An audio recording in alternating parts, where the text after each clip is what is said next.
Canterbury, how the devil are you guys? We're alright. I'm a little bit cold right now. A little bit chilly. Did you get affected by the snow blizzard yesterday?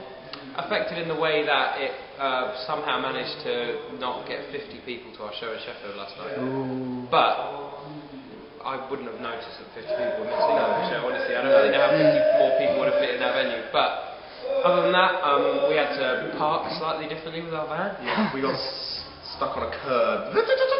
Yeah. There's an automatic van that we're driving at the moment, and Sheffield's quite a he didn't hilly like place, really. He didn't like the low gear, the high rev. He couldn't deal with it. We've had bad luck with shows with snow before, mainly coming from the south. And like up in the north, people seem to just like snow, whatever. In the south, they're like snow. We're not going anywhere. Just we're staying home. Cancel everything. I know you guys have played in this venue before. You played in this very room before. We have. Supported Tour in Atlantic as well. Yeah, this very room indeed. That was a good show. Do you remember? Loved it. It was very sweaty. I remember. It was. To be honest, I didn't know that this room in particular existed until we played that show. Yeah, we played downstairs in the middle room about. I think this might be like our 6th or 7th time. Really? Yeah. No. Shall I come to Leeds then?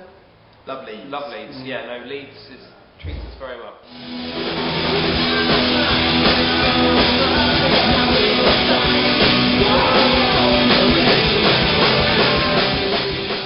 You guys have got proxies and straight lines on the tour as well. We do. Could you describe each band with one word? With one word. One word. Proxies, explosive, and straight lines. Unosive. Unosive. No, they're both pretty.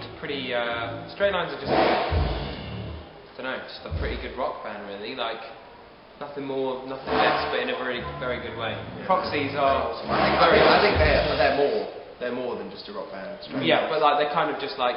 They rock. You get what you see with them, but in a really good way. Like it's just really catchy music and good melodies and stuff. Speaking of good rock bands, you guys have been announced Best British Newcomer last year by Rock Sound. Are you happy with that? Very accolade? happy with that. Yeah, really chuffed actually, because I'm sure that in previous years, obviously we're not necessarily newcomers because we've been around the block or whatever. But do you think it's well overdue then? Yeah. Well, no, not necessarily well overdue, but in previous years we've kind of said to people, please vote for us to be this, and this year, to be honest, we didn't even know the thing was happening, and we were just. By the way, your fans have voted for you to be Best British Newcomer. I was like, really? It definitely showed that all the touring we did last year worked. Yeah, definitely chuffed with it. It was wicked. I can hear Pokemon. That's Proxy soundtrack. Yeah. So that's the one word we need to describe them. That sound. Pokemon. Now your first album was released as a free download. Have you got anything in the pipelines for number 2 then? It's going to be a physical thing this time? They'll be physical. I think we're going to distribute this one much more in a classic way. It'll also be physical for the people that still need physical CDs in their life, etc., which is fair enough, because I'm definitely one of those people. And we're not necessarily saying it's going to be free, because that was a really cool thing that we did in terms of sort of self-marketing. One of our only options really at the time, because we were such a small band. But this time around it's going to be a bit more of a classic release, I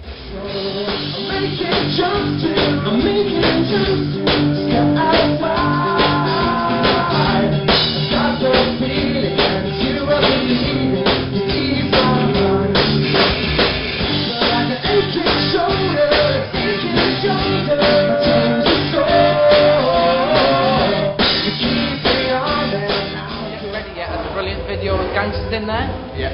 So what's your favourite gangster film? Gangster film. I watched no swearing, Mike. Sorry. I watched Reservoir Dogs the other day for the first time. Is that going to completely ruin the interview? Like, you might need to subtitle that. But no, I watched Reservoir Dogs. I'm quite embarrassed to say it was the first time I'd ever seen it, but about 2 weeks ago, and I absolutely loved it. So I'll say that. I can't think of what my favourite gangster film is. Oh, that's really bad. I love all of them. All of them. What was that crap film? Well, it wasn't crap. We watched The Bank Job the other day in the van. Yeah. Not really gangster, but cool film being that it's a true story. Yeah.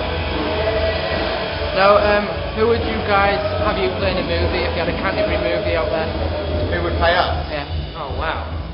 I'm just on the top of my head. One person once told me, that I look a little bit like Shia LaBeouf, so I'm going to say him. He'd play me. I don't know who would play me. Like, I guess. And he gets with Megan Fox. Yeah. That's a hard Lucky one. man.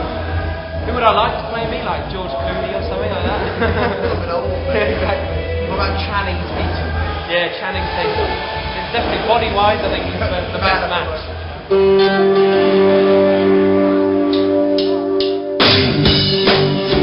Question, the most important question Canterbury ever had. Who would win in a fight between Gary Barlow and Josh Franceschi? I think Gary Barlow would like outsmart him within seconds, not because he's stupid or anything like that. He just has that smartness about him. I'd say, yeah, I mean, he's got the years on Josh, hasn't he? So he's kind of like, if anyone's had more time to learn more moves. Josh seems like a very nice person as well. I don't think he'd actually want to hurt him. I think Gary has like a bit of a sinister edge to him. I reckon He's quite mean on if it. we're talking about a football match, Josh would probably beat him. But I reckon a fight, I reckon Gary would take him down, to be honest. Alright, so thanks for doing the interview today. See you later. Thanks.